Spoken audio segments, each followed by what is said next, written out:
up, y'all? It's your boy AJ, and I have my lovely wife Stacy with me today, and we're gonna talk Stranger Things. Season 3. Season 3. We waited a long time for this. A long time. Like 2 years. Yeah, about 2 years. About 2 years for it. So, we're excited. We watched the first episode. We have some things we need to say. But before we get into that, make sure you like and subscribe.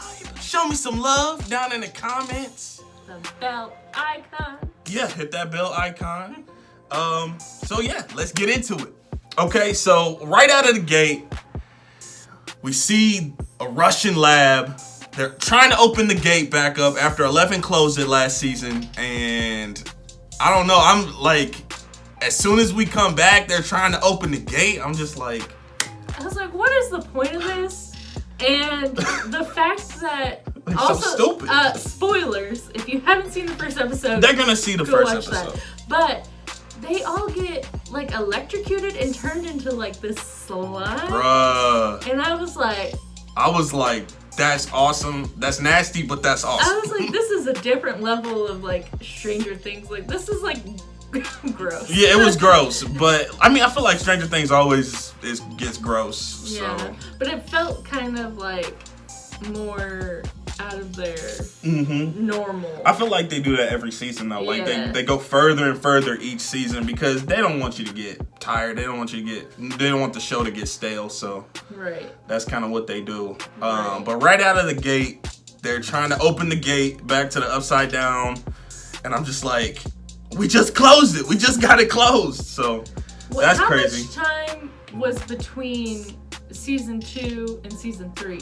I'm thinking... I think there's exact days, but I'm not sure. Because I think last time we saw them, it was still October. Yeah, I think it was like October to like June. Okay, so only a couple months have passed for them. About 7 months. Yeah. 8, 9. 9 months. Okay. Yeah, because it was fall 1 year, and then it was the next summer the next year. So okay, so yeah. Yeah, time has passed, obviously, but not like why are you trying to open the gate? I think that's the first thing. Is like why? And I think they're trying to maybe open that world back right. up. I just don't know maybe to make the upside down into like a weapon or something.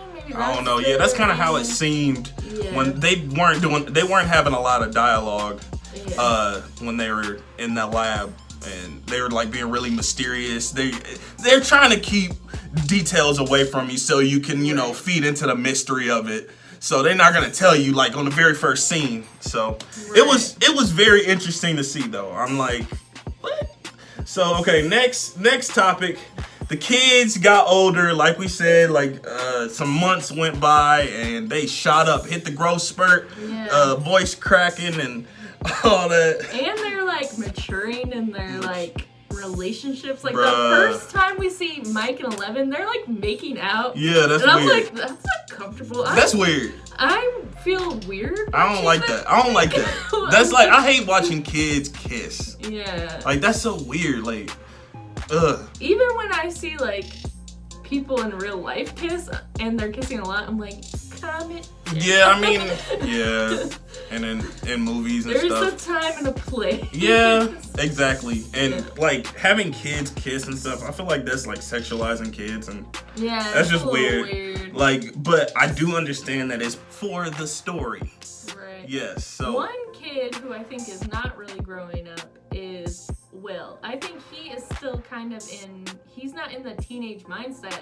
Like the whole episode, he was like, That's the second episode.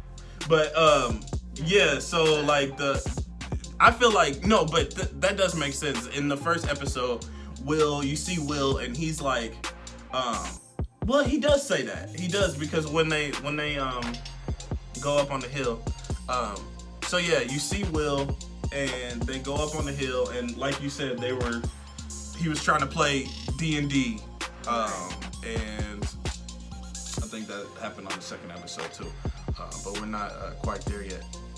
I didn't write that down on there. That's why I said, do you have anything to add? But I feel like Will, like, are we gonna just cut? Oh yeah, we're gonna talk. Yeah, we'll cut whatever we need out. Okay. But I feel like Will, he still has that connection to the Upside Down, and he feels like something is not right. He feels, you know, even if it's all the way across the world, he feels that. So, Right. And I think part of it also is like trauma that he feels from PTSD that as well. Yes. Yeah, but as soon as they opened that gate, he felt those goosebumps on the back of his neck. Right. They showed that. So Callie was not mentioned in the first episode, and I'm like, I'm ready to see more Callie. I want to see her powers. I want to see what they have in store towards the story for her. Hopefully she shows up in the season. If not, I guess we're gonna have to wait for Stranger Things 4, but I hope we don't have to wait that long. I think they'll probably incorporate it somehow because they introduced it kind of late, I feel like, in season 2. So, and we didn't get a whole lot of them. So I'm hoping that we can kind of get more into that. Yeah. And especially considering that 11 is kind of growing older, I feel like she'll be venturing out more. Yeah. They in season 2 they showed Callie like at the very beginning. I think it was the very first scene. They showed like Callie on a high-speed chase or something against the police, and they show her powers and they show her tattoo on her wrist. And you don't see her again until later. Yeah, you don't really see her again until later.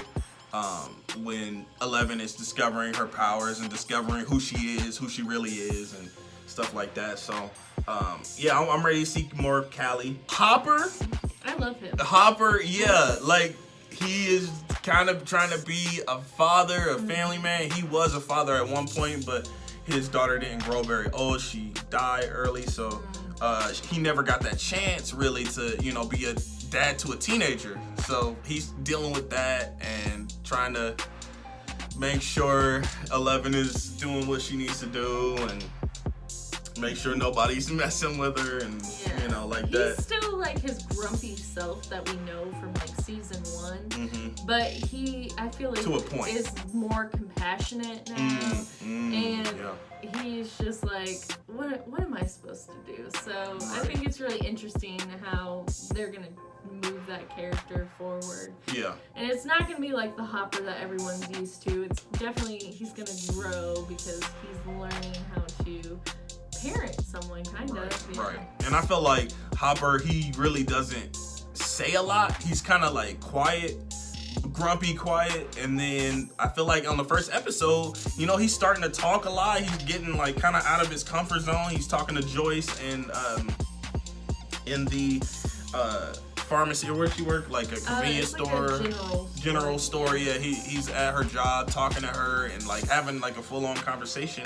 I feel like we never really got that from Hopper before, so that was interesting to see. Like they're kind of changing his character a little bit, even though he is kind of the still grumpy. He's the grumpy Hopper, but they're adding elements to his character slowly, and it's kind of interesting to see. They're showing him like warm up more to having people in his life, because I feel like before he was just kind of like doing his own thing, shutting people out, and now it shows him being a dad, showing him having some feelings. Yeah, has some. He has some feelings. But like honestly, we seen him have feeling towards Joy, but he didn't really know how to process them. And now that things have, you know, calmed down, and she, you know, Bob is gone. Rest in peace. No. But yeah, Bob is gone, and he kind of feels like he's got his chance to talk to Joyce, and Joyce is kind of like, you know, she's not really responding well. She's not really getting over Bob well, so. Yeah. And surprise appearance by Sean Astin. Yeah. That was like, I really enjoyed that. Yeah. But I know it was kind of like sad at the same time. Yeah. Yeah, that was sad too. But I'm glad that Sean Astin is there. I love Sean Astin. Billy and Mrs. Wheeler. What do you think about that? I just don't. It's like kind of the same thing as you were talking about, like normalizing like relationships, like odd relationships. Yeah. And like, I know it's kind of like an 80s thing that like Mrs. Robinson back in the day, like it's kind of like a normal thing for the 80s, but I just think it's weird and like it's gross. Mrs. Wheeler, like, you got a husband. Got a whole husband. He's weird, but like, and he's like not. You got multiple children. Like, you need to stay home, do your thing. Like, I know you're trying to be with your girlfriends, and you're like, oh, he's hot, but really, he's not to me. He's so weird. Like, I've never understood his character, and I'm like, why are they bringing him in?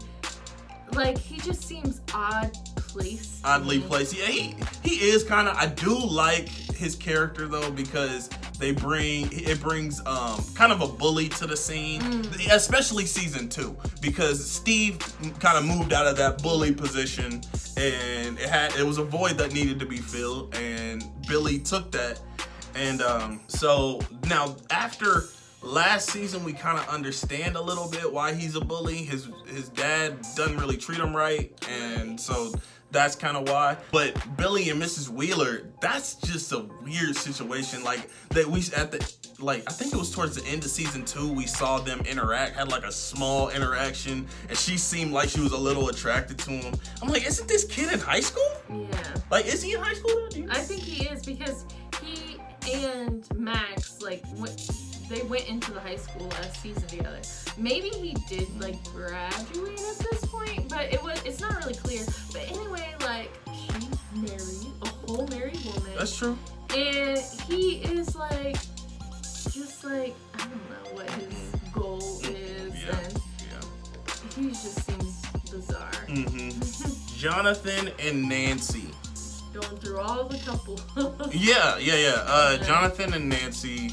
It shows them waking up together. That's the first thing that we see. Yeah. And I'm just like, and apparently like the power had gone out or whatever. It shows them waking up together, and I guess they're working at the same place. Yeah, at the papers. At the paper, and he's respected and she's not. I'm like, typical. Well, that's the 80s. Yeah, like the women weren't respected, the minorities weren't respected, and so yeah, that was just kind of how it was at the papers back then in the 80s. In 84, that's what it is. But I just feel like they seem more like friends to me. Like, they don't seem like a realistic couple. It's a weird couple. And I know they're a couple in real life. Like, I know the actors are together.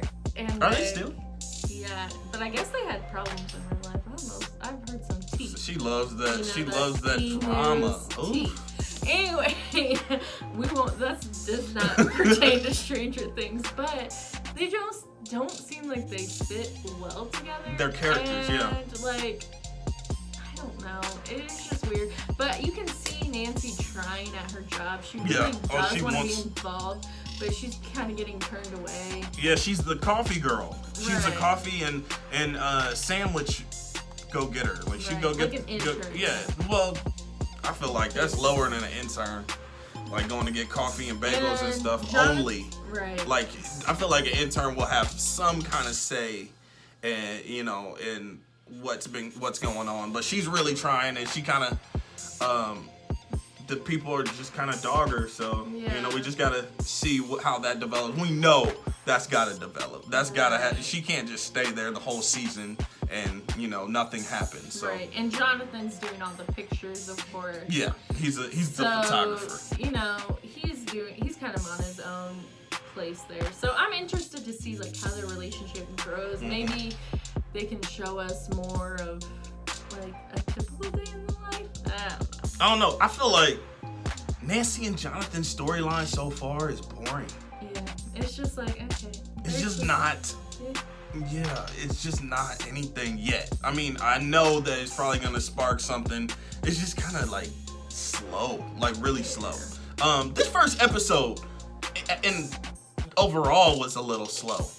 It was a setup episode, totally to set up the story and the basis of the season. So that's kind of what you get. But for the most part, it was interesting. Yeah. Even though it was kind of slow. I liked it. It made me want to go watch the second episode. Definitely. I think it did set up enough to where you're like, okay, makes sense. Yeah. The mall is a big thing in this season. It's like a new Star Court setting. Yep, it's a new setting, something new, flashy, something bright, and that attracts attracted a lot of people back in the 80s. So of course, you know, it's a big thing in the show. The kids go there like every day. What were you saying? Kids go there like every day. Yeah, it's kind of like its own type of character in the way that it's influencing the characters and the way that it's influencing the town. Obviously, it's putting out businesses. So it's interesting to see, you know, different people there. When you first go into the mall, there's so many people. Like now, when you go to the mall, it's like a bunch of old ladies walking. It's like 5 people in the mall, like depending on what mall you go to. Then, like when you see it, like everybody's excited. Everybody gets their makeup and hair done for the mall. You see Lucas's sister in there, Erica. I love that they're using her. Girl. I love they're using her. She's so sassy and like she brings a lot of character to the show. I love that. You see Steve's job in the mall at Ahoy. What is it called? I think it's Ahoy. Ahoy ice creamery or whatever. Yeah, he works at an ice cream place. It's funny to see him in that type of environment. And he sneaks the kids in to the movies. That's so funny. So it's kind of cool to see how the mall will also change throughout the season. Yeah. I feel like it will definitely change. Yeah, and I feel like it'll change the characters too. Yeah. Like it'll influence how the characters act and towards each other and like that. That's like the hangout spot. Right. So yeah, so apparently Dustin has a girlfriend. They went to the top of the Susie. They went to the top of the hill with his machine that he could call her and page her because she's Mormon. I don't know, and he, you know, they're not supposed to talk on the phone because her parents won't approve and all that. So we never really did get to introduce to her. So. Yeah, but I don't know if she's real or not. Yeah, because I feel like Dustin, he tries to get attention. I feel like he came back from camp and he's like, none of my friends are answering my video calls. And like, I'm like, bruh, give him a second. And then they come and surprise him. And then he gets all upset when they leave him. I'm like, nobody wants to listen to your dumb radio call. I would leave too. They were like out there for like 5 hours. It got dark. I mean, man, how long do you expect people to stay out there? He's just like, Susie, do you copy? Susie, it's Dustin. Over. I'm like, I would not be listening to that. I would have been gone like Mike and 11. I would have been gone. I'd be like, I helped you carry all this stuff up here. I mean, I wish you luck, but deuces. No, I'm see you later. We'll have to see. But while he was up there, something interesting did happen. Yeah, they had like the Russians like some frequency and they were like saying some weird stuff in Russian. So I mean, I feel like they always are trying to like make you kind of feel bad for that character. Yeah, and I agree. I don't know if I want to feel bad for him. That's sad. That's savage, Stacey. He's kind of annoying, so I'm just. He is annoying sometimes. I think that's the point, though. Like he's like the annoying kid that, you know, that's your annoying best friend. Yeah, he's annoying. I love him though. You know, type of kid. So that's I feel like that's Dustin's character. Right. I love him. The music was cool. That's something that I really wanted from this show since the beginning. They never really featured any like 80s hits, and I feel like this season they got that ball rolling. And I don't know if it was like a viewer preference, somebody that suggested it. Kudos, because I'm down with the music. Like 80s was such an iconic time for music, and I feel like them exploring that just makes the show so much better. Yeah, I think also the reason they did it was because they're trying to tap more into like the pop culture at the time, like with the mall and everything. Yes. And like when we first see Mike and 11, they're like jamming out to the radio, and so I think it does bring an element. I wasn't paying attention to it as much because I was just trying to see what was happening. So I feel like more now that AJ pointed it out, I'll be paying more attention to it. Yeah, I'm like, right there, Stacey, it's right there, a new song, you know, like that. So, and she's like, oh, okay, yeah. So that's how that went. Episode 1, what would you give it? 0 out of 10, what would you give it? Episode 1. Maybe like a 7, I guess. like it's setting it up. Like I'm interested, but I feel like it wasn't like the best episode ever. Cause like it was kind of like what always was set up episodes. I always get kind of like a little like what's gonna happen. Like this is Stranger Things. I want to be wowed. I want to be like how I was in season 1 and be like, what is this show? Yeah. I feel like they did that pretty well. Towards the end, Billy is on his way to see Mrs. Wheeler, and he gets stopped by whatever, I don't know, like something hits his windshield. He's outside of this abandoned place. He gets dragged down to the basement of it, and you know that's the end of the episode. And I'm like, whoa, I gotta see the next episode. That cliffhanger did make you want to watch it. And I was like, Billy's dead. I said, praise. No, I'm like, no, Billy can't be dead. There's no way that they could kill him off that quick.